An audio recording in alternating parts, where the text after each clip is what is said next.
Hola, muy buenas. En tiempos recientes, el etólogo y divulgador científico Richard Dawkins, uno de los más aclamados, por así decirlo, ateos o personas no religiosas que promovían el ateísmo, en los últimos años, para ser más exacto, ha estado cambiando de opinión. O así parece decirlo sus redes sociales, todo lo que tiene que ver con él, sus podcasts y sus publicaciones, parecen indicar que ya no es el mismo Richard Dawkins que hace 15 años veíamos. Quienes hemos podido seguir su carrera, no solo en la rama científica como divulgador y etólogo y bueno, una cantidad de títulos que él tiene a nivel científico, más que todo en la biología y el comportamiento de las especies. De hecho hay personas que saben mucho más de él que yo. Quienes lo hemos seguido en la televisión, Richard Dawkins tiene una enorme cantidad de documentales a lo largo de los últimos 40 años. Recuerdo hace muchos años cuando estaba en la transición entre el colegio y la universidad, haber visto un documental de los años 80 que él protagonizó, que él produjo y presentó, que se llamaba El relojero ciego. Básicamente es un documental en inglés, básicamente es un documental donde él en aquel entonces intentaba demostrar cómo a través de la evolución, cómo la evolución y el universo se tomaba todo el tiempo del mundo para desarrollar la evolución de las especies y cómo era que, y hacía como esa analogía, que desde el inicio del universo hasta nuestros días, básicamente la evolución y absolutamente todas las probabilidades que hicieron este universo y este mundo en el cual vivimos han actuado en la vida como un relojero ciego, como un relojero que pierde la vista y es capaz aún en medio de esa dificultad hacer una obra de arte, es decir, un reloj pieza por pieza, calibrado y absolutamente funcional. Perfecto. Entonces esa analogía es simplemente impresionante. Se imaginan todo el trabajo y si un relojero tuviera toda la vida para poder hacer una obra maestra con esa limitación, si estuviese ciego, ¿cuántos años le tomaría a esta persona hacer esto? Muchísimos, en realidad.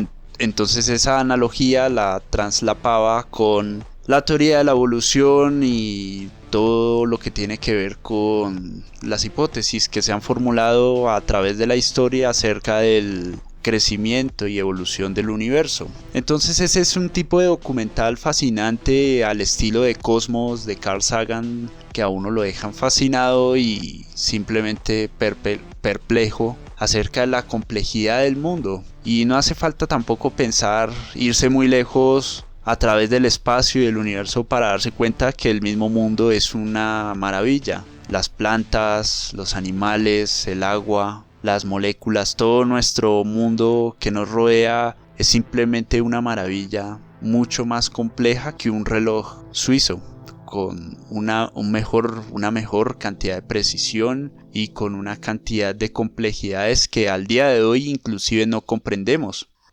Y bueno, todas esas complejidades de nuestro cuerpo y nuestro entorno son increíblemente fascinantes y nos dejan deslumbrados. Entonces, volviendo al tema de Richard Dawkins, durante muchos años él estuvo presentando y realizando muchos documentales. Pasaron muchos años y creo que fue el más polémico, el que más generó, por así decirlo. Fue ahí donde su carrera, después de muchos años, pasó desde la mera relevancia hasta el estrellato. Fue ese documental del año 2004-2005 denominado El espejismo de Dios. Fue ahí donde quizás ya se alteró por completo, salió completamente del closet, del secularismo, porque fue en ese entonces creo que un documental muy polémico que no solo le trajo mucha fama, porque a raíz de ese documental lo invitarían a innumerables a un tour mundial por todas las universidades dando cátedras, hablando en distintos programas de televisión y en entrevistas de noticieros. Fue ese documental el que lo llevó al estrellato y que también le trajo cierta enemistad, cierta cantidad de malquerientes. Y es que es un documental increíblemente muy bien elaborado. Si no lo han visto, se los recomiendo. Yo hace muchos años lo vi. Entonces, sin más palabras, era un documental que se basaba en la hipotética inexistencia de Dios. Básicamente lo que quería decir Richard Dawkins en ese documental era que Dios era una interpretación cultural y que a través de sus viajes en todo el mundo se daba cuenta de que cada cultura le asignaba, un significado, una cantidad de atributos.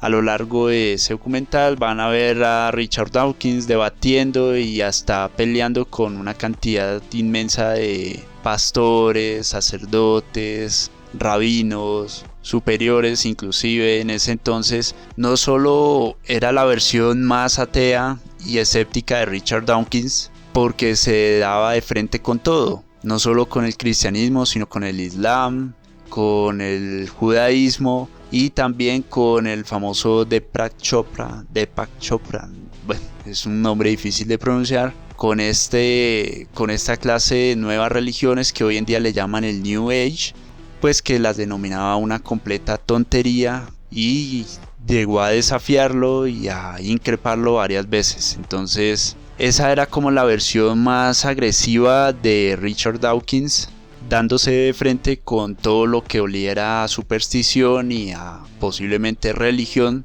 y eso le ganaría muchos detractores y al mismo tiempo una gran cantidad de admiradores a lo largo del mundo y un nuevo como amanecer del ateísmo. Yo confieso desde ahora que en realidad yo no soy ateo, soy una persona deísta, más que todo con inclinación católica, cristiana, pero para ese entonces me parecía increíble, fascinante escuchar a Dawkins hablar de este tipo de temas, y eso supuso en algún momento un nuevo amanecer del ateísmo y la posibilidad de que el mundo como que abriera los ojos y de alguna u otra manera dejara las religiones e inclusive en su país natal, allá en Gran Bretaña, se le denominaba como un nuevo despertar de la conciencia. Es decir, se formó como una clase de culto, irónicamente a raíz de esa figura de Dawkins. Uno de los ejemplos de la cultura popular de todo eso que desarrolló Dawkins fue ese capítulo de South Park donde a él lo parodiaban y donde básicamente él era como una clase de mesías del ateísmo. Porque irónicamente para la cultura popular eso era lo que representaba Dawkins en ese entonces, un mesías literalmente del ateísmo que iba a convertir a Gran Bretaña en una nación 100% laica, con leyes y pensamiento 100% secular. Y a raíz de eso pasaron los años, pero realmente hoy en día Gran Bretaña es una nación secular y 100% laica. Dentro de la Constitución y dentro del intelectualismo británico, sí, pero para la vida real, no.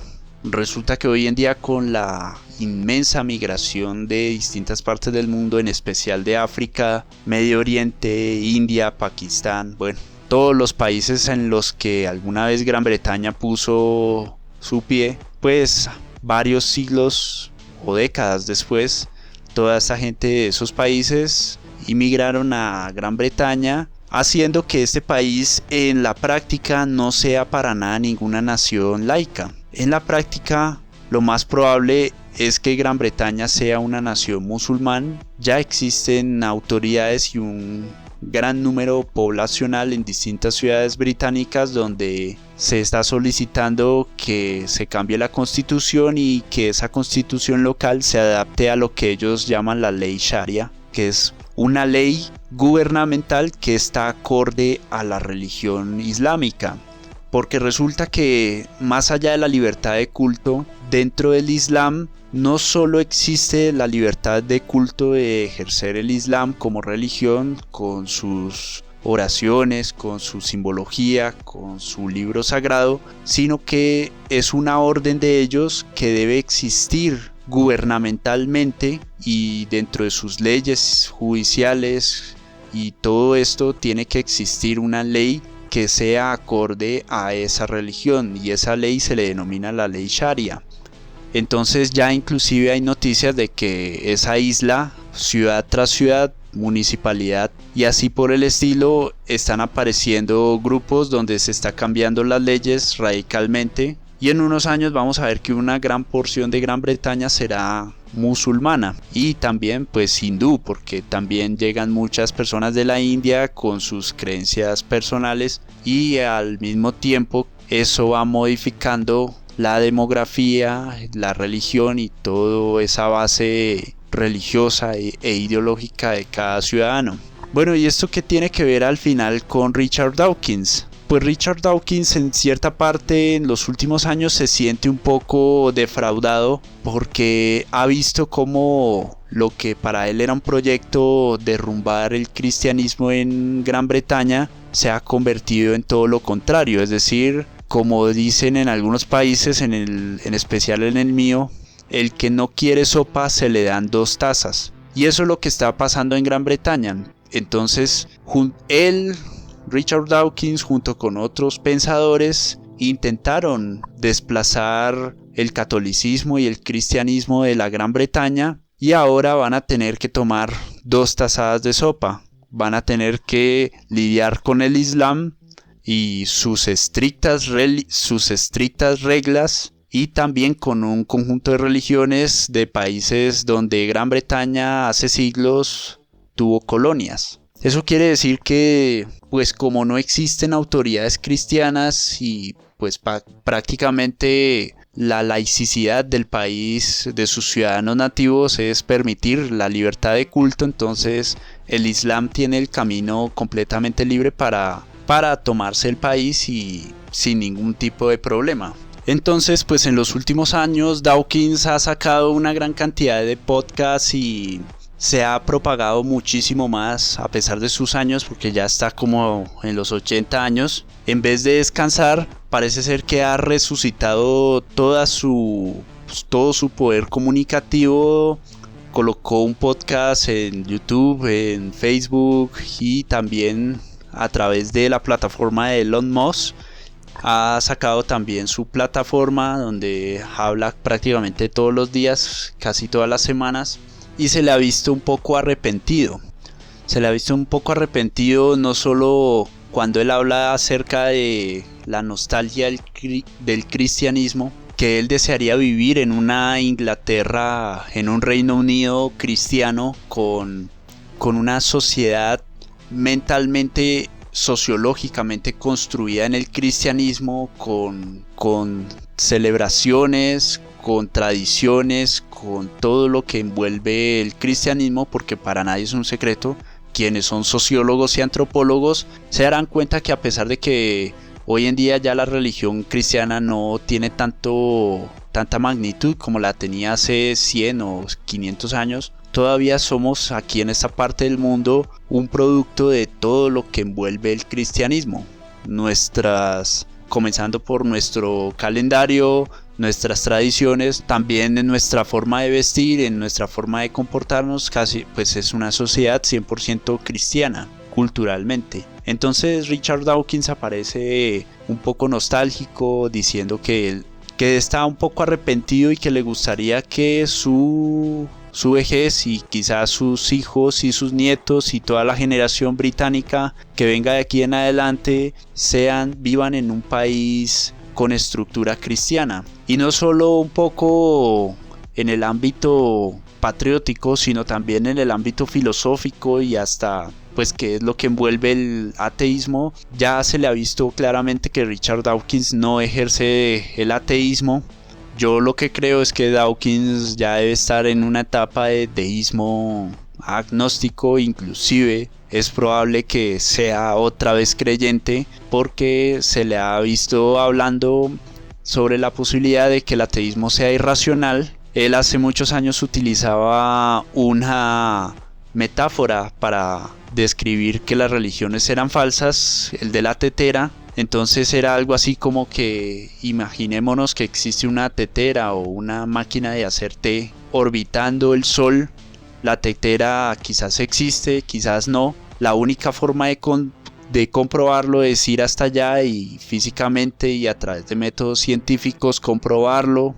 Entonces él hacía como una clase de parábolas y articulaciones filosóficas sugiriendo que quienes eran creyentes de la tetera entonces eran religiosos porque creen en la existencia de la tetera pero nunca la han visto orbitando el sol. Entonces él colocaba a todos los científicos y a las personas agnósticas y ateas como las personas mentalmente científicas que eran capaces de, por así decirlo, traspasar las barreras de la religiosidad y demostrar con el método científico que existe dicha tetera. Es decir, palabras más, palabras menos, que solo a través del método científico se puede demostrar que Dios existe. Entonces, en los últimos años a Dawkins se le ha visto muy dudoso con respecto a eso y también sugiere que el ateísmo es irracional, es decir, sugerir la inexistencia de algo también requiere una carga probatoria, es decir, alguien que sugiere que Dios no existe o que no existe una deidad, un creador en este universo, debe comprobar sí o sí que eso es cierto, o si no, debe caer en la duda, que la duda sería nada más ni nada menos que el agnosticismo, es decir, no se sabe absolutamente nada.